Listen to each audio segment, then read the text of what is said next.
आइए हम सब मिलकर के भगवान नाम उच्चारण करते हैं।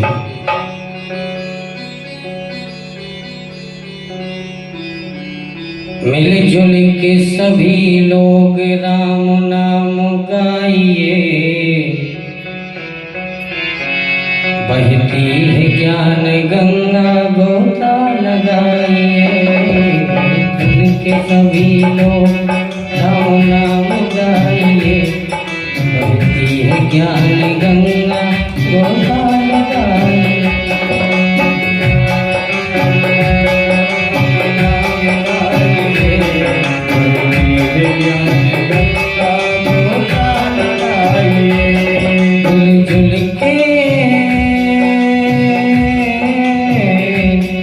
मिलजुल के सभी लोग राम नाम गाइए, बहती है ज्ञान गंगा गोता लगाइए।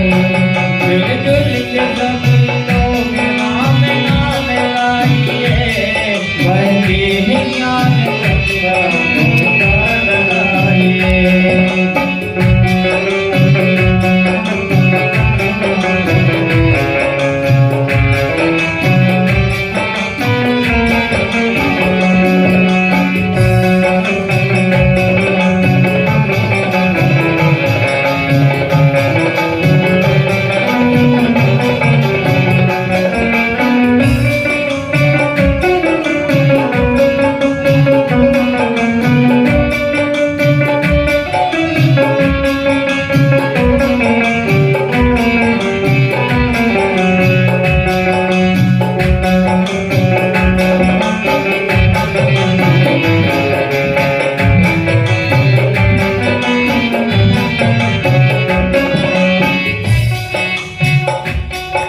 दुनिया में सारे हैं नहीं बिन राम नाम के, दुनिया में सारे हैं नहीं बिन राम नाम के। दुनिया में सारे हैं नहीं बिन राम नाम के, बिन राम नाम के, बिन राम नाम के।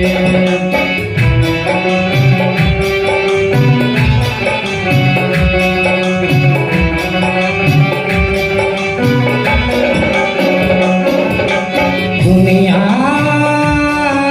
में सारे हैं नहीं, दुनिया में सारे हैं नहीं बिन राम नाम के, बिन राम नाम के, बिन राम नाम के, बिन राम नाम के, बिन राम नाम के, बिन राम नाम के, बिन राम नाम के। प्रभु श्री राम के नाम के अतिरिक्त यदि हम चाहें कि दुनिया में कभी कुछ सुख की प्राप्ति हो तो कदापि नहीं होने वाली। इसलिए प्रभु का नाम सदा उच्चारण करते रहना चाहिए। तन मन की गो के माला माला माला, तन मन की गो के माला इनको चढ़ाइए, बहती है ज्ञान गंगा गोता लगाइए।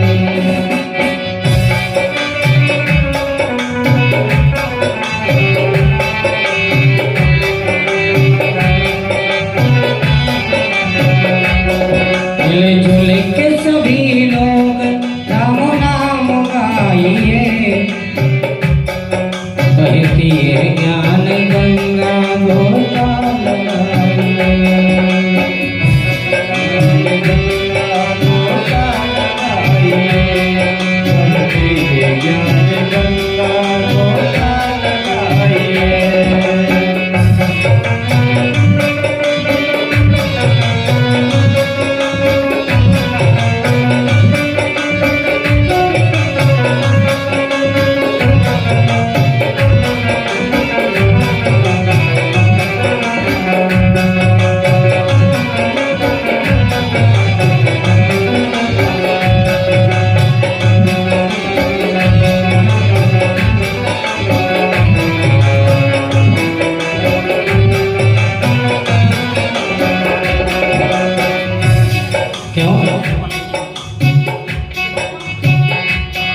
इस नाम को रख कर के सीधा स्वर्ग जाएगा, स्वर्ग जाएगा प्यारे, स्वर्ग जाएगा, स्वर्ग जाएगा प्यारे, स्वर्ग जाएगा, स्वर्ग जाएगा प्यारे, स्वर्ग जाएगा। इस नाम को रख कर के सीधा स्वर्ग जाएगा, स्वर्ग जाएगा सीधा स्वर्ग जाएगा, स्वर्ग जाएगा सीधा स्वर्ग जाएगा, स्वर्ग जाएगा सीधा स्वर्ग जाएगा।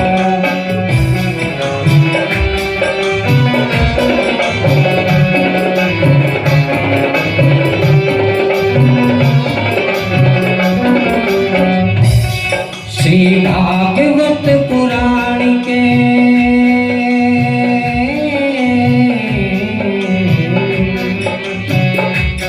श्री भागवत पुराण के चरणों में आइए, बहती है ज्ञान गंगा गोता लगाइए, बहती है ज्ञान गंगा गोता लगाइए।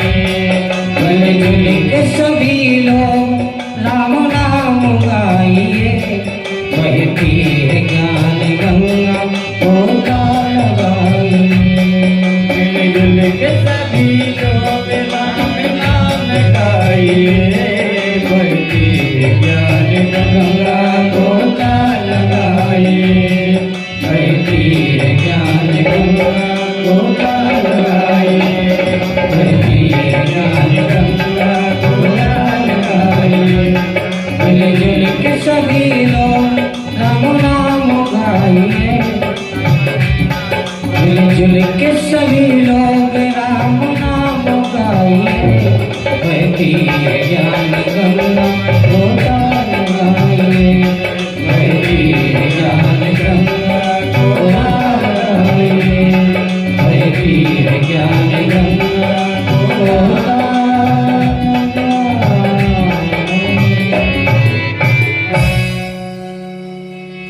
वृंदावन में हरिलाल की जय हो, द्वारिकाधीश की जय हो। जय जय श्री राधे जय श्याम। परम मंगलमयी भगवत श्लोक श्रीमद् भागवत महापुराण अंतर्गत भगवान श्री हरि की ज्ञानमयी गंगा में गोता लगाते हुए 6 दिन हमारे व्यतीत हो गए। आइए आज अंतिम दिवस की कथा में बड़े भाव से हम सब प्रवेश करते हैं। कल की कथा में भगवान ने कैसे अपने समस्त मथुरा वासियों को, जरासंध ने कैसे भगवान के ऊपर, मथुरापुरी के ऊपर कैसे आक्रमण किए, भगवान ने समस्त मथुरा वासियों को जरासंध के आक्रमण से कैसे बचाया, भगवान ने समुद्र के मध्य द्वारकापुरी एक सुंदर से नगर का निर्माण किया। वहां के राजाधिराज सम्राट बनकर के भगवान ने प्रथम विवाह राक्षसी विधि के साथ रुक्मिणी के साथ संपन्न किया। यहाँ तक की कथा को बड़े भाव से हम सबने श्रवण किया। राजा से भीष्म को नाम विदर्भाधिपति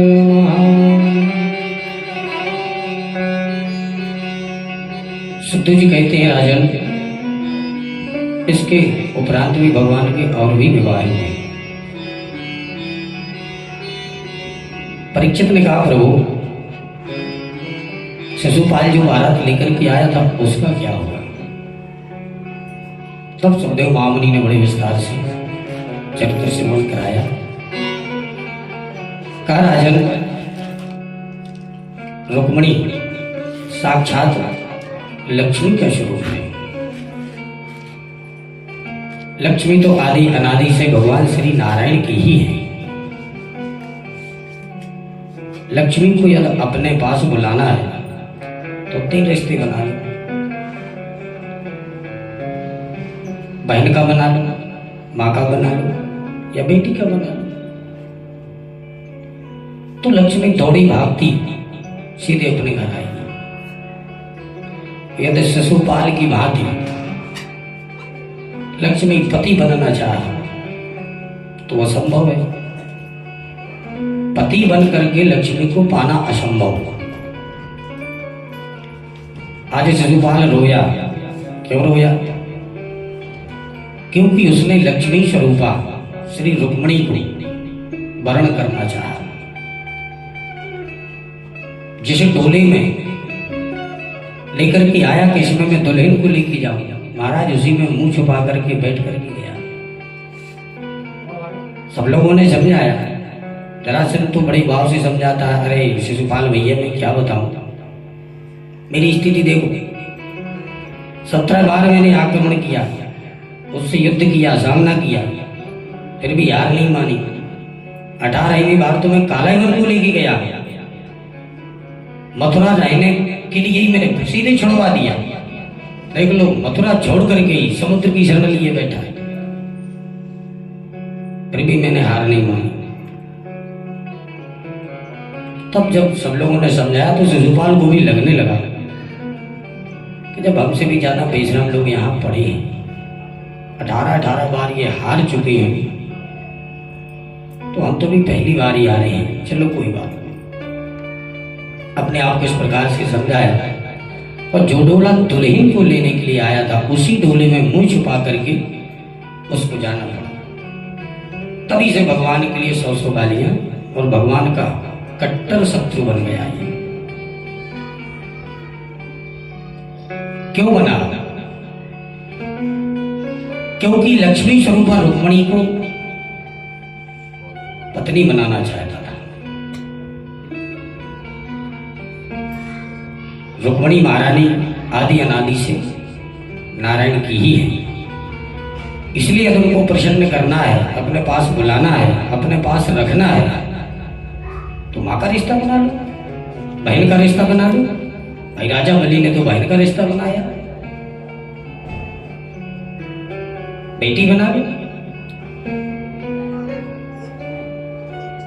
चाहे जो रिश्ता अच्छा लगे वो बनाओ, तेरे मेरे नाते अनेक मानिए जो भावे, जो अच्छा लगे वो बनाओ। पर लक्ष्मी पति बनने का ये तो समझ लो कि स्वप्न ही निकाल दो। इसलिए आज शिशुपाल हो गया और तभी से भगवान का वो शत्रु बन गया। सुखदेव जी कहते हैं, राजन इसके अतिरिक्त भी भगवान के अन्य विवाह हुए। कैसे विवाह हुए?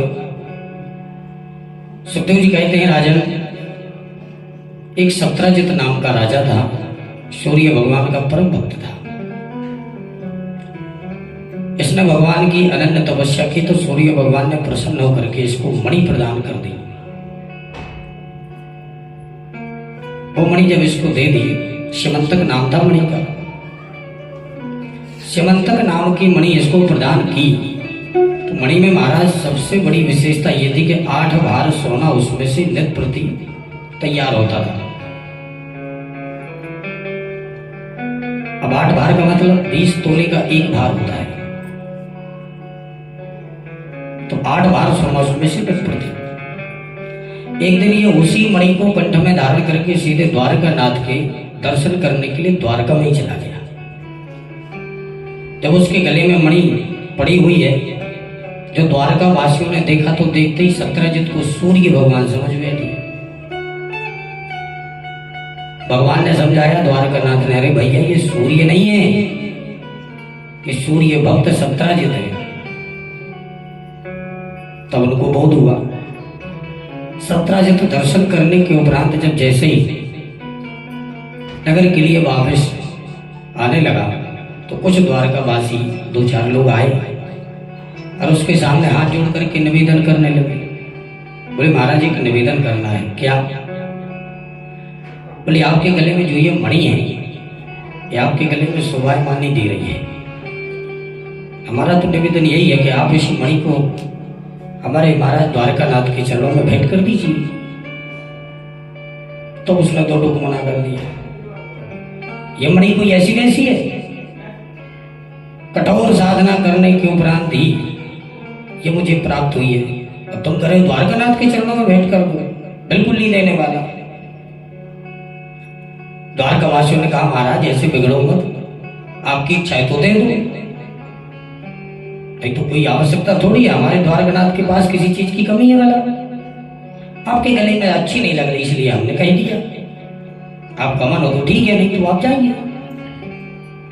चला गया महाराज। 17 का एक छोटा भाई था, नाम था प्रसेन। एक दिन उसने कहा बड़े भैया आप जब देखो तब इस मणि को धारण किए रहते हो, कभी हमें भी पहनने के लिए दे दिया करो। उसने कहा इतनी सी बात, लोग धारण कर लो। तो 17 ने अपनी मणि को अपने छोटे भाई प्रसेन के लिए दे दिया। अब प्रसेन ने उस मणि को गले में धारण किया और धारण करने के उपरांत शिकार खेलने के निमित्त अश्व पर बैठ करके घनघोर जंगल की ओर चल पड़ा। इसके गले में लटकती हुई जब मणि एक सिंह ने देखी तो सिंह द्रवीभूत हुआ और सिंह ने सीधे जाकर के प्रसेन पर आक्रमण ठोक दिया। दोनों में द्वंद्व युद्ध हुआ। सिंह ने प्रसेन का वध कर दिया और उस मणि को लिया और सीधे मुंह में दबा करके आगे आगे बढ़ता गया। जब सिंह के मुंह में आगे रहने वाले घनघोर जंगल में गुफा बनाई जामवंत जी महाराज विद्यमान थे, रहते थे, तो जामवंत जी महाराज ने जब देखा सिंह के मुख में एक दिव्य तेज, तो दिव्य तेज को देख करके डर आ गया, तो सीधे जामवंत ने भी सिंह पर आक्रमण ठोक दिया। तो सिंह के जामवंत के द्वारा सिंह का वध हो गया और जामवंत जी ने उस मणि को लिया और सीधे जाकर के गुफा में अपनी बेटी को खिलौने के रूप में बैठ कर दिया। बोले देखो बेटी ने क्या लाया हो, और तुरंत वो मणि दे दी। जामवंत की बेटी जामवती दे दी। अब यहाँ पर 17 ने सबसे पहले अपने घर में जाकर के देवी से कहा सुनो देवी 3-4 दिन हो गए, छोटा भाई मणि को धारण करके गया है, लौट के ही नहीं आया, मुझे तो कुछ गड़बड़ नजर आ रहा है, क्योंकि मैं उस मणि को धारण करके द्वारकानाथ के दर्शन करने द्वारका गया था, तो कुछ द्वारका के वासी आकर के हमसे कह रहे थे महाराज ये आपको अच्छी नहीं लगती, हमारे महाराज को भेंट कर दो, हमने मना कर दिया था। तो मुझे तो लगता है कि उस मणि पर द्वारका के कुछ वासियों की नजर थी, और जब से छोटा भाई पहन करके गया है वो लौट के ही नहीं आया, तो मुझे तो बिल्कुल पूरा विश्वास है कि वो द्वारका में ही ये सब करा धरा उसी द्वारकानाथ कन्हैया का है। पर देवी जी किसी से कहना नहीं, क्योंकि अभी हमारे पास कोई सबूत नहीं है। अब माताओं का तो स्वभाव होता है, यदि माताओं से कोई बात कह दो और माताएं सुन करके जब तक 2-4 अपनी सहेलियों से न सुना दे तब तक महाराज उनका भोजन ही हजम नहीं होता है। अब वो देवी जी गई अपनी पड़ोसन के पास, पड़ोसन से वो सारी कथा बता विस्तार से प्रकट कर दी। बोली अब सखी तुझे क्या बताऊं, मेरे देवर जी उस मणि को पहन के गए थे, मेरे स्वामी जी ने मना कर दिया था, तो जब से देवर जी पहन के गए हैं तब से लौट के नहीं आए। मुझे तो लगता है ये सब करा धरा द्वारकानाथ का ही है। मणि के चक्कर में हो सकता है मेरे देवर को कहीं किडनैप न कर लिया। पर देवी जी तू तो जाने मेरी अंतरंग सहेली है, आके वजह से मैंने तुम्हें बताई, पर तू काउ से कहिए मत, क्योंकि अभी कोई सबूत ना है। अब वहां से मारा उसने अपनी सहेली को सुनाई, उसने अपनी सहेली। स्थिति ये हुई करणे करणे जपन जना, कानों कानों तक आवाज सीधे द्वारकानाथ के कानों तक पहुंच गई। जब द्वारकानाथ के कानों तक पहुंची तो वो तो प्रजा है, प्रजा 2 मिनट में भड़क गई। प्रजा आपस में बातचीत करने लगी, है भगवान देखो तो क्या स्थिति है, हमारे द्वारकानाथ के भला किसी चीज की कमी है? तो ये बताओ उस मणि के चक्कर में मुझे तो लगता है कि वो प्रसेन राजा को सीधे मार दिया है। कुछ तो कहते हैं भैया ये तो बचपन का ही चोर है, इसको मणि चुराने में कौन सी बड़ी बात है, तो बचपन का ही चोर है। कुछ लोग कह रहे भैया द्वारका के राजाधिराज सम्राट बने बैठे, भला उनको किस चीज की आवश्यकता है जो वो उस मणि को चुराएंगे।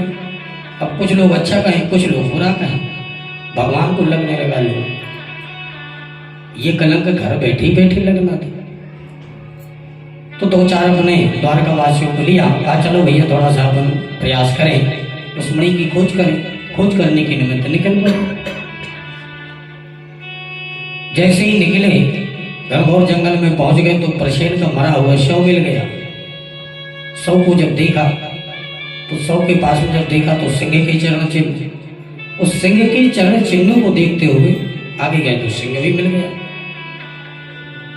वहां से देखा तो चरण चिन्हों को देखते हुए सीधे जामवंत जी की गुफा में पहुंच गए।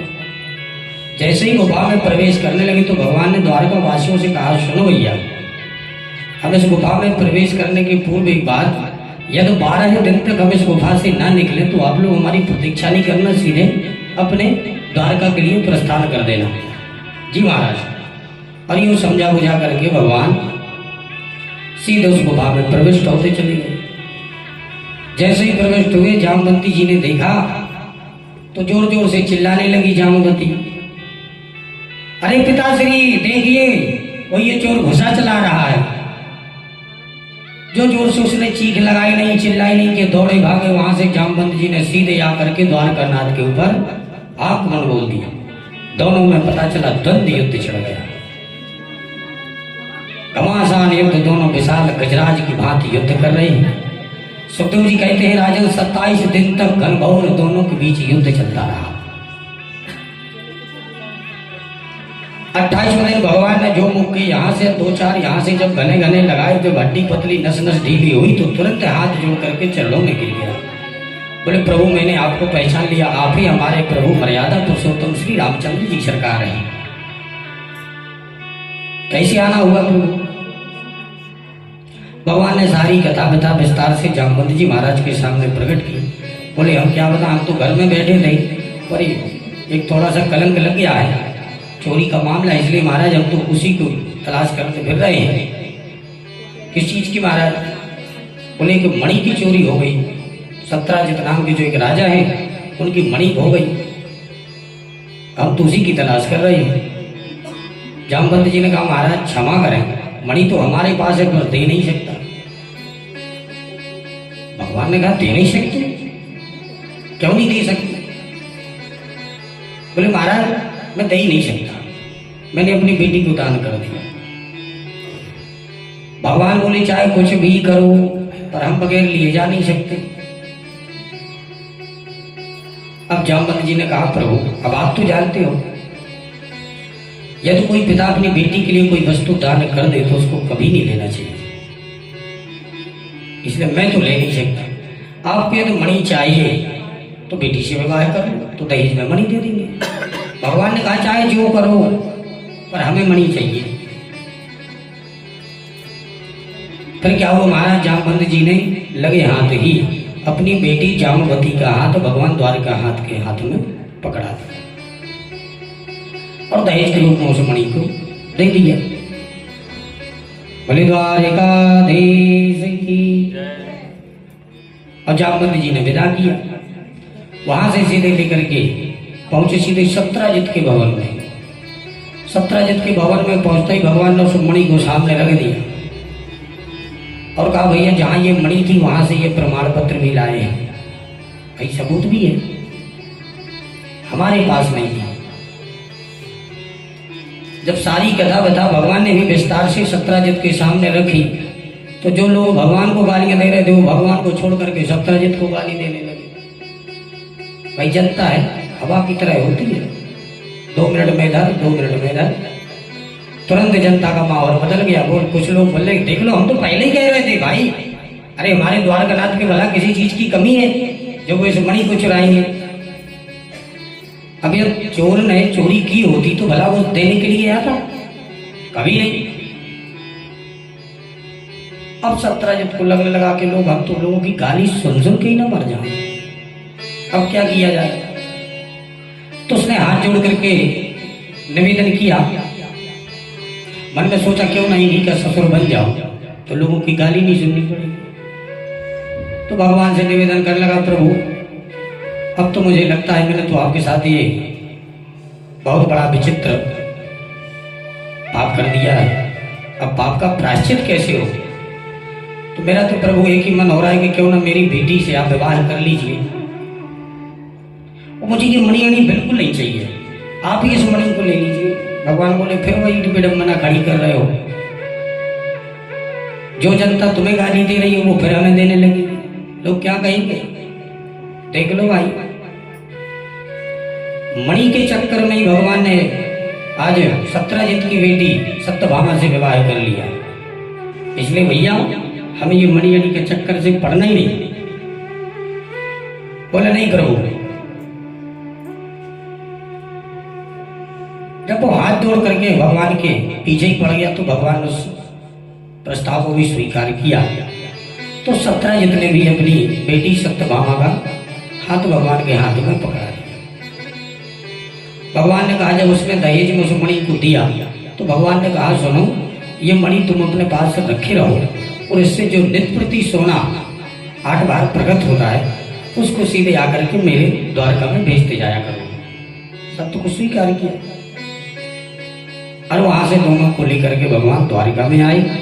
द्वारिका में आकर के भगवान ने जामवती और सत्यभामा के साथ बड़ी धूमधाम से विवाह किया। बोले द्वारिकाधीश की। एक बार भगवान अपने प्रिय सखा अर्जुन के साथ भ्रमण कर रहे थे। भ्रमण करते करते भगवान यमुना के किनारे पहुंचे। जो कालिंदी तट पर पहुंचे तो भगवान देखते हैं कि बड़ी ऐसे ऊंचे से टीले पर बैठ करके ये कोई कन्या हाथ जोड़ करके पद्मासन लगाए किसी का ध्यान कर रही है। भगवान ने कहा अर्जुन जाओ जाकर के देखो तो ये देवी किसका ध्यान कर रही है। अर्जुन दौड़े भागे गए। देवी जी प्रणाम, क्या कर रही हो यहाँ बैठी? हाथ जोड़ करके नेत्र बंद किए, किसका ध्यान कर रही हो? कौन हो आप? तब उसने अपना सुंदर सा परिचय दिया। अहम देवस्य सवितुर्दुहिता पतिमिच्छति विष्णुम्बरेण्यं वरदं तपः परम स्थिता।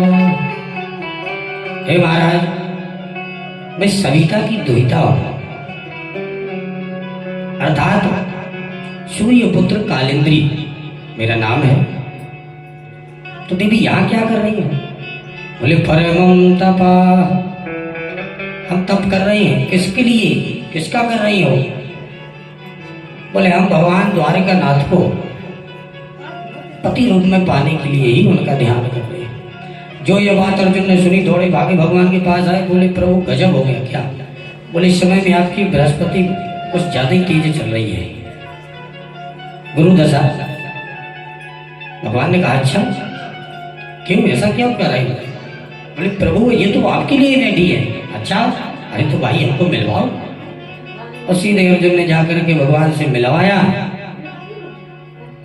और अर्जुन ने ही कालिंद्री का हाथ पकड़ के भगवान द्वारकानाथ के हाथ में कालिंद्री का हाथ पकड़ा दिया और कालिंद्री को लेकर के द्वारका में आकर के भगवान ने कालिंद्री के साथ भी ये विवाह किया। बोले द्वारिकाधीश की। गिनते जाने जरा, क्या हम थोड़ी पढ़ी लिखी कम है? कितने विवाह हो गए? रुक्मणी, जामवती, सत्यभामा और कालिंद्री, कितना हो गए? हाँ कहना थी जो हमें ध्यान नहीं दिया और भूल जाते, मेमोरी कमजोर है। एक महाराज कौशल नरेश राजा नग्न जिद्दी थे। उनकी यहाँ एक बेटी थी सत्या देवी। इन्होंने अपनी बेटी के स्वयंवर में एक शर्त रखी कि जो एक साथ में 7 साणों को नाथ देगा उसी के साथ मैं अपनी बेटी का विवाह करूंगा। धीरे धीरे करके वो सूचना भगवान के पास आई। भगवान रथ पर बैठे दारुक सारथी को आज्ञा दी और सीधे वहां से कौशलपुर के लिए चल दिए। वहां पर जब पहुंचे स्वयंवर तो हो ही रहा था। अब प्रभु ने देखा द्वारका नाथ ने कि जितने राजकुमार यहाँ आते हैं एक साड़ के लिए नाचते हैं, तब तक दूसरा साड़ वहां से ऐसी विलत्ती लगाता है महाराज के कई राजकुमार वहां पर खंडित पड़े देखे। देखते ही भगवान को दया आई, भगवान भी उस स्वयंवर में खड़े हो गए। और जो खड़े हुए तो भगवान ने अपने ही 7 रूप बनाए। उस 7 रूप बना करके 7 ही साड़ों को एक साथ में ही नाथ लिया। और 7 साड़ों को एक साथ नाथने से भगवान का सत्य देवी के साथ विवाह हो जाता है।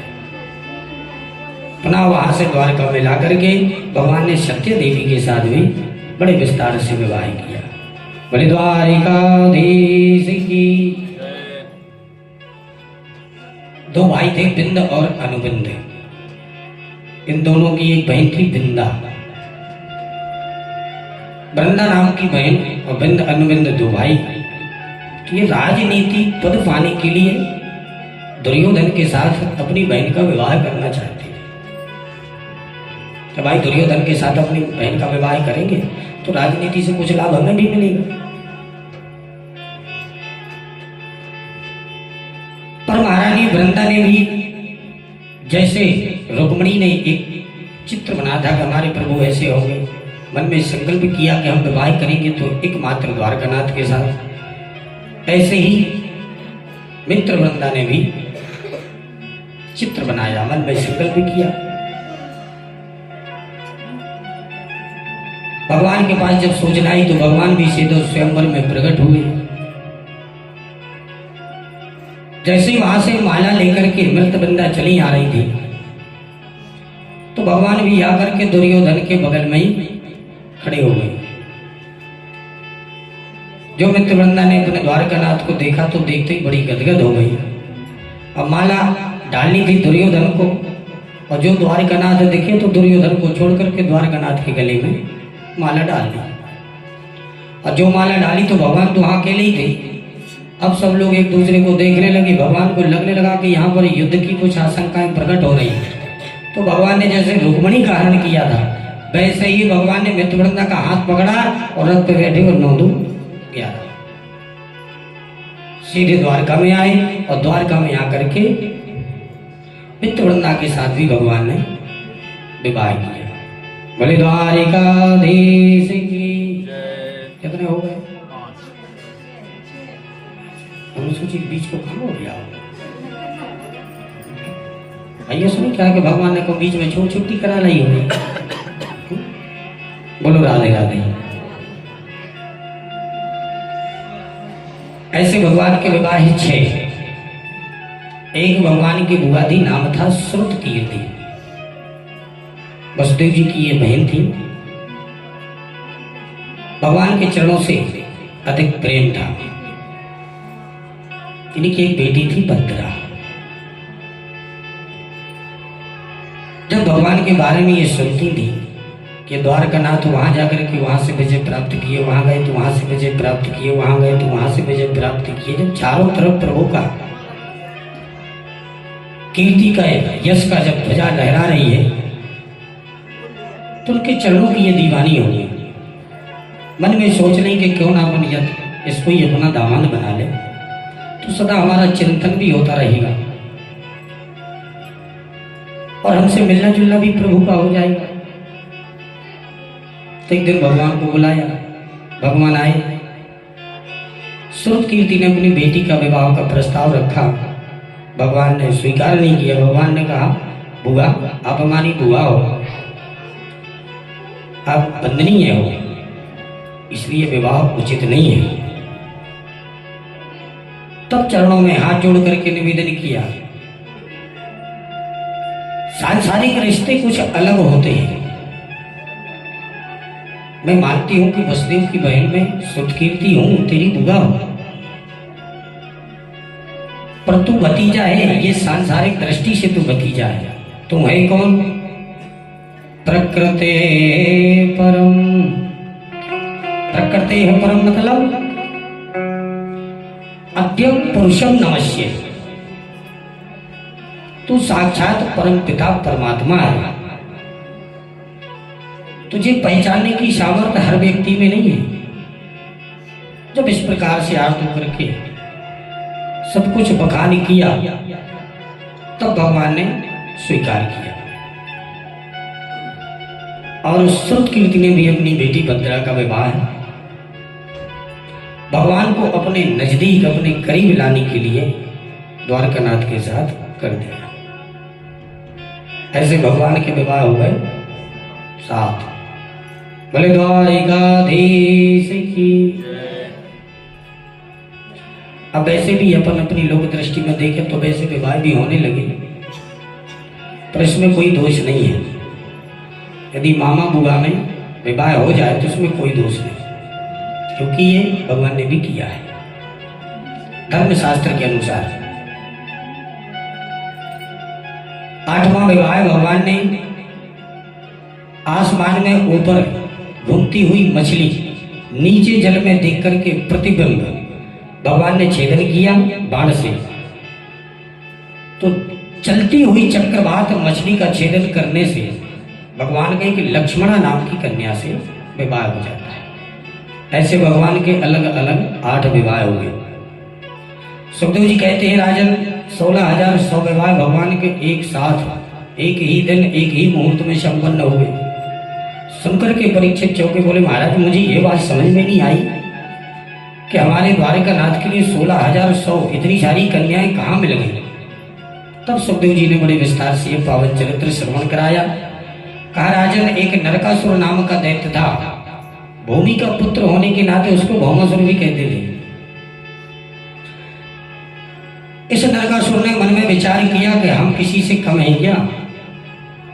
अरे जब कृष्ण कन्हैया ब्रज में अनेक सखियों के साथ महाराज कर सकता है तो क्या हम नहीं कर सकते। तो इसने जब भगवान के महाराज के बारे में सुना तो इसने भी मन में संकल्प लिया कि हम किसी से कम नहीं। तो जहां भी जावे जिस राज्य में जावे उसी राज्य में राजा की राजकुमारी का हरण करके सीधे ले आकर के और अपने भवन में ला करके जेल खाने में कैद करता जावे। इस प्रकार से कैद करते करते इसने 16,100 कन्याओं को कैद कर लिया। नारद जी एक दिन आए। नारद जी ने भगवान द्वारकानाथ के चरणों में निवेदन किया। कहा महाराज प्रभु एक निवेदन करना है क्या। बोले आपने तो रहस्य ही रचा था और इस धराधाम पर ऐसे ऐसे दुष्ट दुराचारी पापी अधर्मी पड़े हुए हैं कि वो ना जाने कितनी कन्याओं का जीवन नष्ट करने के लिए तैयार है। देखिए महाराज 16,100 कन्याएं नरकासुर ने अपने जेल में बंद करके रखी हैं। अब वो समस्त इतनी कन्याओं के साथ एक पुरुष विवाह करना चाहता है तो महाराज क्या होगा। संसार में जो पुरुष है तो उनकी क्या स्थिति होगी। भगवान के सामने जब ऐसे नारद जी ने प्रस्ताव रखा तो नारद जी तुरंत ही नारद जी को लेकर के भगवान और अपने सारथी दारू को लेकर के सीधे रथ पर विद्यमान हुए और चल दिए नरकासुर की नगरी प्राग ज्योतिषपुर नगर में। आक्रमण ठोक दिया महाराज। नरकासुर की नगरी प्राग ज्योतिषपुर में एक मुर नाम का दैत्य था, 5 मुख वाला था। उस नगरी में ऑटोमेटिक चलने वाले हथियारों का भी पहरा था। सबसे पहले भगवान ने सुदर्शन चक्र को आदेश दिया कि जितने भी ये हथियारों का पहरा पहले इनको सबको ध्वस्त कर दो। सुदर्शन ने जाकर के सबको नष्ट किया और पुनः भगवान ने उस मुर नाम के दैत्य को प्रभु ने उद्धार किया। तभी से प्रभु का नाम हो गया मुरारी। बोले मुरारी भगवान की। और प्रभु उस मुर नाम के दैत्य को मारते हुए अंदर नगर में प्रविष्ट हुए। जैसे ही अंदर प्रविष्ट हुए नहीं कि नरकासुर ने देखा तो देखते ही विशाल उसने आक्रमण का डंका ठोक दिया, आक्रमण कर दिया। दोनों के बीच विशाल युद्ध होने लगा। सुखदेव जी कहते हैं राजन जैसे ही भगवान ने कंस के पैर पकड़ करके नीचे पटक दिया था उसी प्रकार भगवान ने नरकासुर के भी पैर पकड़ करके और चक्राग्नि की तरह घुमा करके जो नीचे पटक दिया तो गिरते ही गोविंदाय नमो नमः।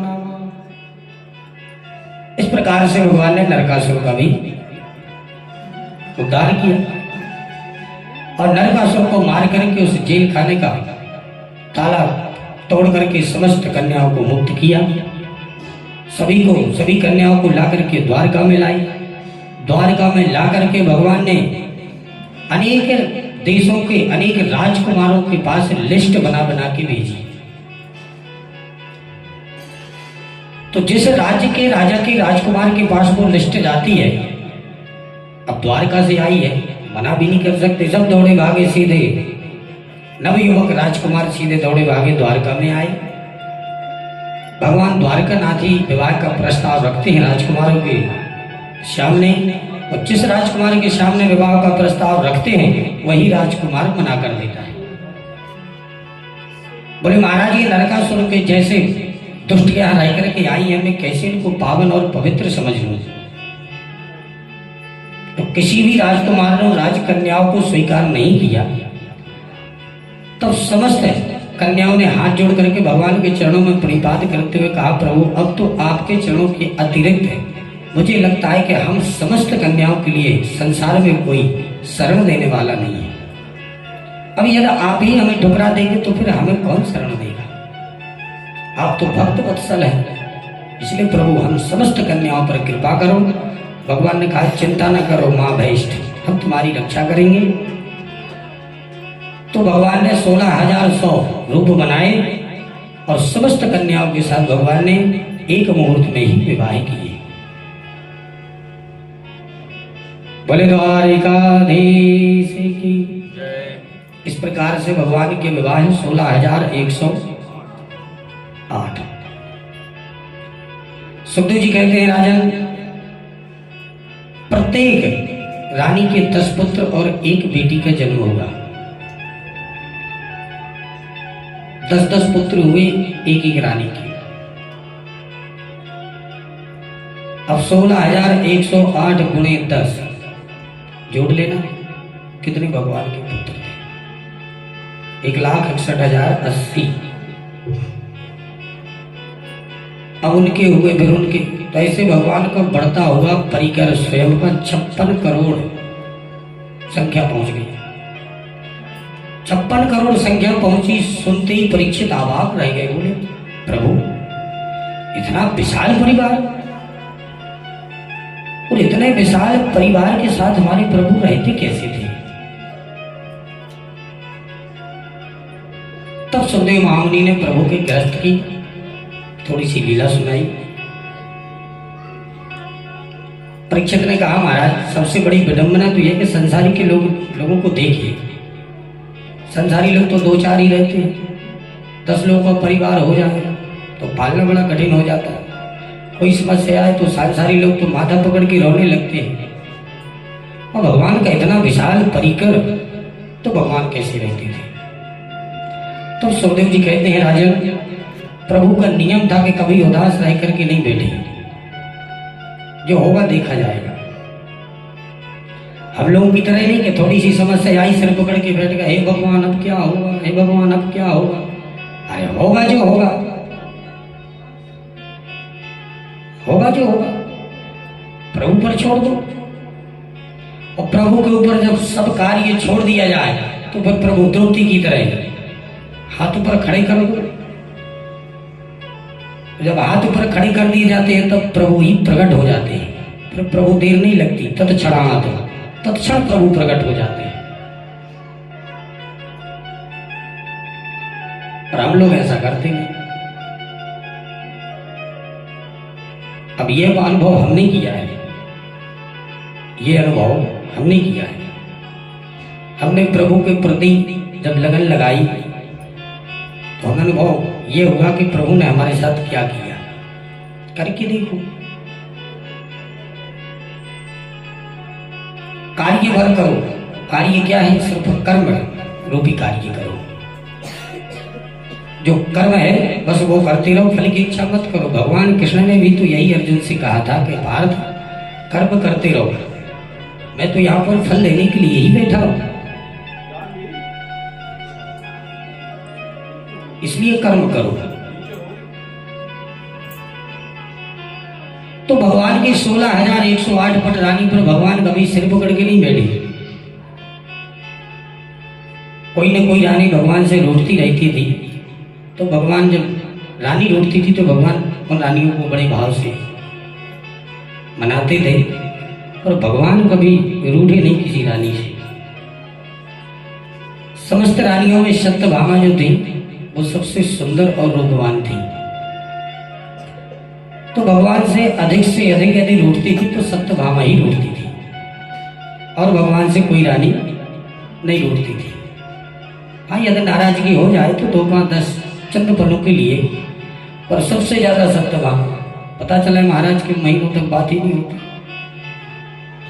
तो आजकल की सत्यभामा ही समझ लो, या दोनों में लड़ाई हो जाए तो 1 महीने तक तो बात ही नहीं हो सकती। तुम्हें जो दिखाए तुम करो, हमें जो दिखाए हम करें, ऐसे ही होती है लड़ाई। तो इस प्रकार से तो सत्यभामा ही भगवान से अधिक रूठती थी।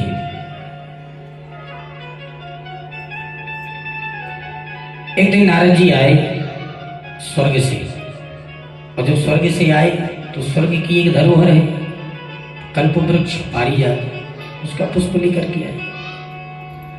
भगवान के दर्शन करने हेतु पधारे, तो भगवान के दर्शन किए, और वो जो पारिजात का पुष्प लाए थे वो भगवान के चरणों में समर्पित कर दिया। समर्पित किया, इतने में रुक्मणी आ गई। जब रुक्मणी ने देखा, स्वामी ये क्या है? भगवान ने कहा ये स्वर्ग से नारद जी लाए हैं, यही पारिजात का पुष्प है। इसलिए तो प्रभु में सोच रही थी ऐसा पुष्प मैंने कभी देखा ही नहीं, बड़ी सुगंध आ रही है। लाओ स्वामी, आप तो हम अपना श्रृंगार इसी पुष्प से ही करेंगे। और सीधे उस पुष्प को रुक्मणी लेकर के चली गई, और नारद जी भगवान से बैठ करके और सीधे वहां से आए और सत्यभामा के भवन में चली गई। सत्यभामा ने देखा नारद जी को तो बड़ी उच्चासन पर बिठाला, प्रणाम किया। कहाँ से आए हो महाराज जी? कैसे आए हो? कहाँ से आए हो? क्यों पधारे? नारद जी ने कहा, देवी जी मैं अभी अभी स्वर्ग से आ रहा हूं। अरे महाराज, जब मैं स्वर्ग का नाम सुनता हूं तो मेरा भी बड़ा मन होता कि कभी जाकर के मैं भी स्वर्ग का दर्शन करूं। क्यों देवी? वहां पर मैंने देखा है कि एक पारिजात का जो पुष्प है ना, मेरा मन कभी होता है कि मैं उस पारिजात वृक्ष का दर्शन करूं। अरे देवी जी, दर्शन की क्या बात, मैं अभी अभी पुष्प लेके ही आया था, भगवान के चरणों में मैंने बैठ भी किया। और जो ये बात नारद जी ने कही तो तुरंत सत्यभामा बोली, अरे महाराज जी तब तो आप थोड़ा सा रुकिए, मैं थोड़ा सा उस पुष्प के दर्शन करके आऊंगा। नारद जी का अवश्य देवी जी, जाइए जाइए। मैंने जैसे ही भेंट किया वैसे ही भगवान ने रुक्मणी को दे दिया, और रुक्मणी बिल्कुल अपना श्रृंगार करके बालों में गूंथे हुए। आपको देखिए बड़ा सुंदर लगता होगा। जो इतनी बात नारद जी ने कही तो सुनते ही सत्यभामा क्रुद्ध हो गई, और जो मैं लटका नहीं, नारद जी ने लटके हुए मुख को देखा तो नारद जी समझ गए कि कुछ गड़बड़, खिसक लो। तो सीधे वहां से नारद जी खिसक लिए। नारद जी जब वहां से गिर के भगवान को लगने लगा कि ये सत्यभामा के भवन में गया था, कुछ न कुछ गड़बड़ न करके आ गया हो, चलो चल के देखते हैं। तो भगवान पीछे से चले गए, और जो भगवान चले गए वहां पर भवन में देखा तो सत्यभामा का अति पता नहीं। वहां पर दासियों से पूछा, महारानी किधर? बोले महारानी तो सीधे को भवन में बैठी है। जो को भवन का नाम सुना तो भगवान की धड़कन तेज है गई, है भगवान ये वहां कैसे पहुंच गए? अभी अभी तो नारद जी गए, नारद जी तो भवन से बाहर ही नहीं पहुंचे होंगे, और सीधे को भवन में। को भवन का ही महाराज नाम बड़ा विचित्र है। हाँ, दशरथ जी ने जब सुना धक्के गई महारानी बोली को भवन में, सुनते ही इनकी धड़कन तेज हो जाती, आज कुछ ना कुछ गड़बड़। इसका मतलब जब पहले भवन बनते थे तो एक लड़ाई झगड़े का कमरा भी फिक्स होता था कि लड़ाई झगड़े इस कमरे में होंगे भैया, अन्यत्र किसी दूसरी जगह हम लोग लड़ाई नहीं करेंगे। अब आजकल तो देखे गए जितने भवन बन रहे हैं वो सबको भी भवन समझो।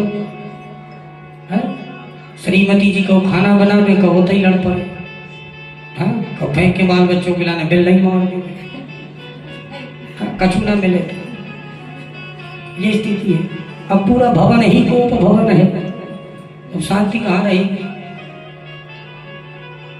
तो अब आज से ये नोट करना अपने लिए बात, यदि कभी भवन बने या तो बना हुआ हो तो एक कमरा फिक्स कर दो, जैसे एक कबाड़े को कमरा हो इसमें कबाड़, ऐसे ही है कि लड़ाई झगड़ा को भी फिक्स रख दो, उसमें लिख दो बिल्कुल बाहर, हाँ, ये लड़ाई कक्ष है। तो जब उसमें या नाराजी कक्ष, जब उसमें कोई जाए तो समझ लो गड़बड़, जो कुछ लड़ाई झगड़ा होना तो उसी कमरे के अंदर, बाहर किसी को पता ही ना चले। अब हम लोग तो जब लड़ाई झगड़ा करते हैं तो मोहल्ले वालों को महाराज पता चल जाता है फलाने के घर में लड़ाई हो रही है? ऐसे ही लड़ते आदि। तो भगवान ने जब सुना कि सत्यभामा तो सीधे को भवन में, भगवान घबराए, क्या हुआ? भगवान भी सीधे को भवन में पहुंचे। जो भगवान ने देखा तो सकल पे 12 बज रहे हैं। देवी जी क्या हुआ? सत्यभामा बोले हल्ला ना करो, चले जाओ यहाँ से। नारद जी अभी अभी बताओ, स्वर्ग से आए, पारिजात का पुष्प लाए, आपके चरणों में भेंट किए, तो आपने सीधे रुक्मणी को पकड़ा दिया। अरे मुझे ना देते, कम से कम दिखा तो देते, आपने तो मुझे दिखाना भी उचित नहीं समझा। चलो हटो आप, अब मुझे पता चला आप मुझे कितना प्रेम करते। भगवान समझ गए क्रोध कुछ ज्यादा ही है। भगवान ने कहा रे देवी, नारद जी तो एक पुष्प लाए थे, हम तो तुझे पूरा पारिजात लगाने वाले हैं। जो इतनी बात कही तो क्रोध शांत हो गया।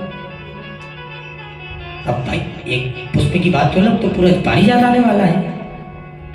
पर जब भी भगवान के दर्शन हो गए तभी सत्यभामा कहे स्वामी कब ला रहे हो, स्वामी कब ला रहे हो, जब मौका मिले। भगवान को लगने लगा के लाना ही पड़ेगा। बोले चलो देवी आज सीधे चल ही देते हैं।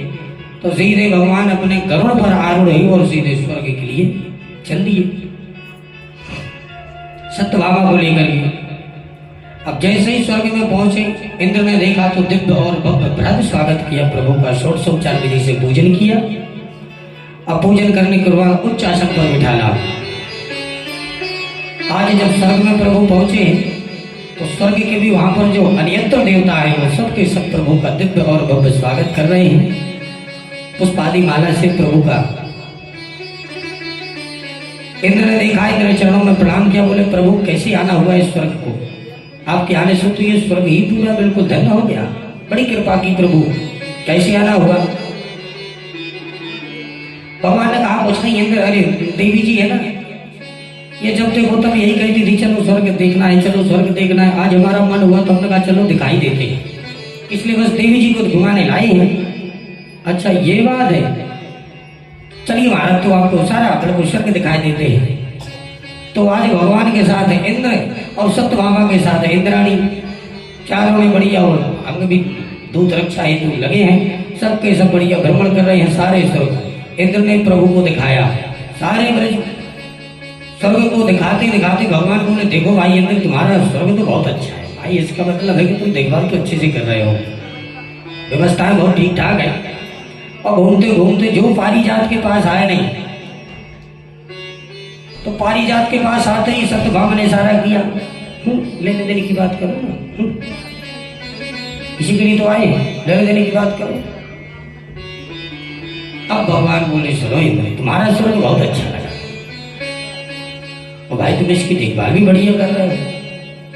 पर आप तो जानते हैं जब कोई पुरुष अपने घर से बाहर प्रदेश को जाता है तो प्रदेश से पुनः अपने घर को लौटते हुए कुछ न कुछ निशानी लेके जाता है कि क्यों ना हम यहाँ से कुछ निशानी लेके जाएं, जब कभी इस वस्तु को देखेंगे तो याद आएगी वो हम फलानी जगह से लाए हैं, हम प्रदेश गए थे भाई वहां से इसको लाए हैं। तो इंद्र कहता है महाराज प्रभु ये तो सब स्वर्ग ही आपका है, जो कुछ आपको अच्छा लगे वो आप ले जाइए, इसमें कौन से पूछने की आवश्यकता है। भगवान ने कहा देखो भाई हमें तुम्हारे स्वर्ग में सब कुछ अच्छा लगा, पर जो विशेष अच्छा है वो ही है पारिजात। तो हम चाहते हैं कि ये कल्प वृक्ष का सीधे यहाँ से अपने यहाँ ले जाए। तो इंद्र ने कहने वाले थे इंद्र के बिल्कुल प्रभु सब आपका ही तो है। तब तक इंद्र ने बोली इसको या दे दिया तो पता नहीं, हमारा तो सारा सिंगरित ही विकृत हो जाएगा, हम तो इसी के पुष्प से ही अपना श्रृंगार करते हैं, बिल्कुल देना ही मत। अब इंद्र हाँ कहने वाले थे ही कि हाँ कहते कहते एकदम भाषा बदल गई। अरे प्रभु अब आप तो जानते हैं समुद्र मंथन से कितनी कठिनाइयों से ये प्राप्त हुआ है। इसी वृक्ष के लिए तो देव असुरों का संग्राम भी, कितना द्वंद युद्ध हुआ है। तो महाराज क्षमा करें, इस समय सम्मति से स्वर्ग की ही है ये शोभायमान वृक्ष है, इसलिए महाराज मैं इसको नहीं दे सकता। इसके अन्यत्र आप और कोई वस्तु मांग लीजिए। भगवान समझ गए किनके सारे में बोल रहे। भगवान मन में सोच रहे, वाह इंद्राणी जी जो कह रही है सारा। भगवान ने कहा सुनो भाई इंद्र, हमको जो अच्छा लगेगा हम उसी को ले जाएंगे। अब वहां पर इंद्राणी कहे चाहे कुछ भी हो जाए, इसको मत देना। और सत्यभामा कहे चाहे कुछ भी हो जाए, इसको लेके चल जा। अब विडंबना। भगवान ने कहा देखो भाई लेके तो हम इसी को जाएंगे, आपको जो कुछ करना है कर लो। इतने कहा यदि ये बात है तो आप हाथ लगा के दिखाओ। फिर क्या हुआ महाराज, भगवान ने भी उस वृक्ष को पकड़ा और पकड़ करके सीधे ही उखाड़ लिया। जो भगवान ने उस वृक्ष को उखाड़ा तो इंद्र ने भी पंच उठा करके सीधे भगवान के ऊपर आक्रमण ठोक दिया। तो भगवान ने जब देखा कि इंद्र तो पंच लेके लड़ने के लिए तैयार हो गया, तो भगवान तुरंत ही चतुर्भुज रूप में प्रकट हो जाते हैं। बोले चतुर्भुज भगवान की। अब चतुर्भुज रूप में भगवान प्रकट हुए तो एक हाथ से पुष्प वृक्ष और एक हाथ से सत्यभामा को संभाले हैं और दो हाथों से भगवान इंद्र सहित सभी से युद्ध करते जा रहे हैं। वहां पर तो कोई दूसरा था ही नहीं, भगवान ही थे। सत्यभामा को भी उतना संभालना है। तो भगवान इंद्र के सहित है, जितने भी इंद्र के अंग रक्षक थे सभी को भगवान ने मूर्छित किया और तुरंत गरुड़ पर आरूढ़ होकर के सीधे आकर के द्वारिका में आ गए। द्वारिका में आए और सत्यभामा के भवन में जाकर के बीच आंगन में जब उस वृक्ष को स्थापित किया तब जाकर के सत्यभामा का महाराज क्रोध शांत हुआ। बोले द्वारिकाधीश की। ऐसे भगवान से कोई न कोई रानी लूटती रहती थी, तो भगवान रानियों को प्रसन्न करने के लिए भी बहुत सारे कार्य ऐसी लीलाएं प्रभु करते रहते थे, पर प्रभु कभी सिर पकड़ के नहीं बैठे। ऐसे ही भगवान एक दिन रुक्मणी से भी विनोद किया। भगवान ने एक दिन भगवान कहने लगे, सीधे रुक्मणी के पास पहुंचे और रुक्मणी के पास पहुंचे तो रुक्मणी सिंहासन में बैठी थी। तो भगवान रुक्मणी की गोद में सिर रख करके लेट गए। जैसे ही लेटे तो रुक्मणी ने कहा, स्वामी आज मुझे परेशान से दिखाई देते हो, क्या कारण है? भगवान ने कहा, देखो देवी आज हमें एक बात कहनी है आपसे जो बचपन से ना कह पाई, तो अब मन कह रहा है। क्या प्रभु? बोले हमें सबसे बड़ी आपकी तरफ जब मैं देखता हूं तो मुझे यही चिंता होती कि आपने मुझसे विवाह कैसे कर लिया। अब बताओ ये बात कोई पूछने वाली है? अब ये बात कहे भी कब रहे हैं जब 10-10 11-11 बच्चों के माता पिता बन गए, तब कह रहे हैं कि बताओ तुमने हमसे विवाह क्यों किया? जो इतना भगवान ने कहा, अब भगवान को तो विनोद सूझा, चलो कुछ आज हंस परिहास करें।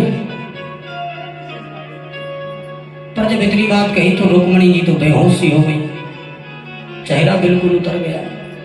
सकल पर 12 बज गए। हे भगवान मेरे स्वामी कहीं आज भांग खा के तो नहीं आए? आज तक तो ऐसी उल्टी कहूँ बात ना करी, आज तो सीधे डायरेक्ट ही बोल रहे तुमने हमसे विवाह क्यों किया? अब भगवान ने तुरंत देखा थोड़ा तिरछी नजर से, हाँ थोड़ी शकल में रौनक सी बदल रही है, तो पुनः और बात छेड़ देते हैं।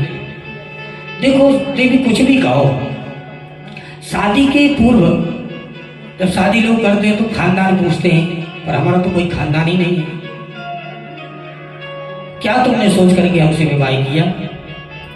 भाई कोई हमें देवकी और वसुदेव का पुत्र कहते हैं, कोई हमें नंद यशोदा का कहते हैं। अब हम किसके? हमारे माता पिता ही अभी फिक्स नहीं है। अब बताओ देवी, हमारा खानदान भी तो कोई निश्चित नहीं है कि हम किस खानदान के हैं। अब यह तुम कहो कि हमने खानदान देख करके विवाह किया, तो ये तो तुम्हारी सबसे बड़ी भूल है। अब तो देवी जी और मन में और ज्यादा उदास हो गई। जो उदासी का और भगवान ने देखा तिरछी नजर से तो और ज्यादा मुख लटक गया। भगवान को लग रहा है काम बनते जा रहा है, तो भगवान ने और छेड़ दिया। बोले देखो देवी, यदि आप हमारे एक भी, भाई चलो खानदान अच्छा नहीं है, गुण तो अच्छा है, पर हमारे पास तो गुण भी एक नहीं है। यदि हमारे गुणों की यदि गणना की जाए, कोई कहे भैया बड़ा गुणवान है व्यक्ति, तो एक भी गुण नहीं है। हमें तो मालूम है लोग चोर कहते हैं, समुद्र की शरण लिए बैठे हैं, तो हमें तो महाराज लोग चोर कहते हैं, और चोर भी ऐसे और चोरों के सरदार बने बैठे हैं, तो एक भी गुण नहीं है हमारे पास। इसलिए देवी तुमने गुण देख करके विवाह किया, तो ये भी तुम्हारी सबसे बड़ी भूल है। अब तो भगवान जब बार बार ये बात कहें, तब तो सोच सोच के रुक्मणी जो चिमर लिए भगवान को डुला रही थी, तो सीधे चिमर ही गिर गया।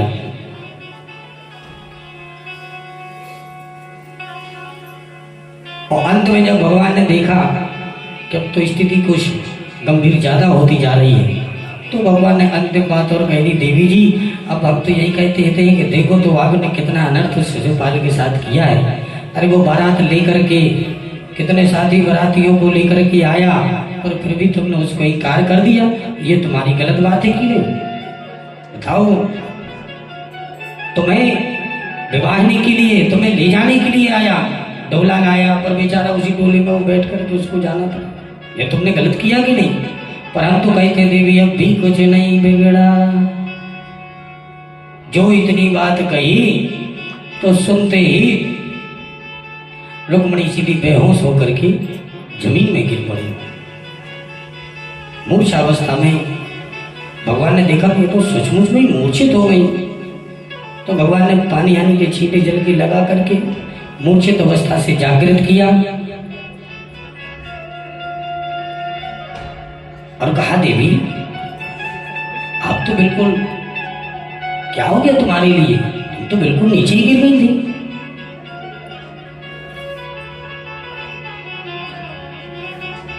रुक्मणी ने कहा, प्रभु शादी के कितने वर्ष हो गए और आप भी अब मुझसे ये कह रहे हो, और कह भी क्या रहे हो कि अभी कुछ नहीं बिगड़ा। चले जाओ बेचारे शिशुपाल के पास, वो बेचारा कितना रोता हुआ गया है। बताओ स्वामी, आपके लिए ये बात कहना उचित लग रहा है? 10 बच्चों के माता पिता बन गए, आपके मुख से सुनाई दे रहा है ये शब्द?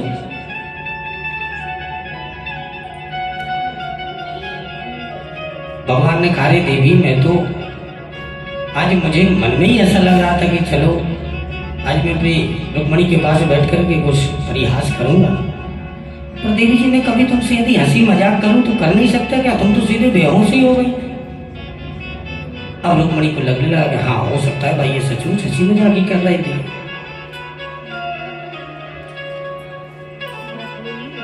तब रुक्मणी ने कहा, सुनो प्रभु, आप भले ही कह रहे थे, हंसी मजाक कर रहे थे, पर आप जो भी कह रहे थे उन बातों में भी सार है। क्या है देवी जी सार? तो रुक्मणी ने भी चटपटी बातें बना करके तैयार कर दी।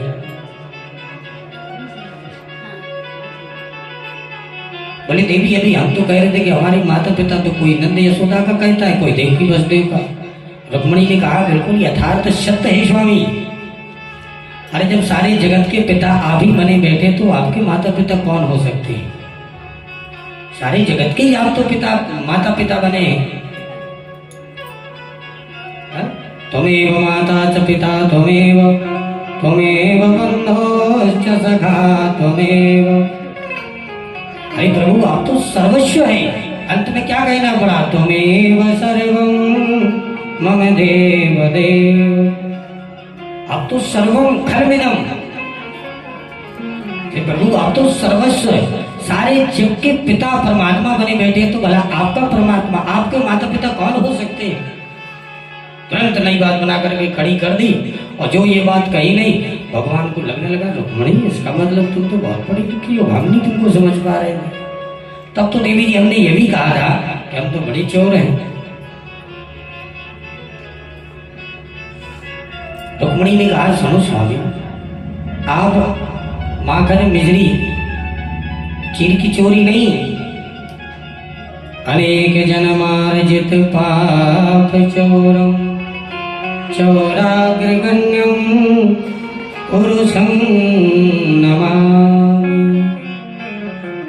सन्मुख होय जीव मोहि जबहि, जन्म कोट नाशहि तबहि। अरे प्रभु, आपके सामने जो जीव आता है तो सामने जीव आते ही अनेक जन्मार्जित पाप चौरम, जन्म जन्मांतरों के पाप भी उस जीव के उसी समय भस्मभूत हो जाते हैं। कब? आपके सन्मुख आते ही। चौराग्र गण्य पुरुषम नमामि, उसको पवन और पावन पवित्र बना करके मुक्त कर देते हैं। तो प्रभु माखन मिश्री की चोरी नहीं, आप तो पापों की भी चोरी करने में नंबर 1 के चोर हैं। ये नई बात बना करके खड़ी कर दी। अब तो भगवान को लगने लगा कि इसका मतलब हमसे ज्यादा। इस प्रकार से प्रभु अपनी रानियों से विनोद करते रहते थे, पर प्रभु कभी भी उदास नहीं हुए, सिर पकड़ के नहीं बैठे। बोले द्वारिकाधीश की।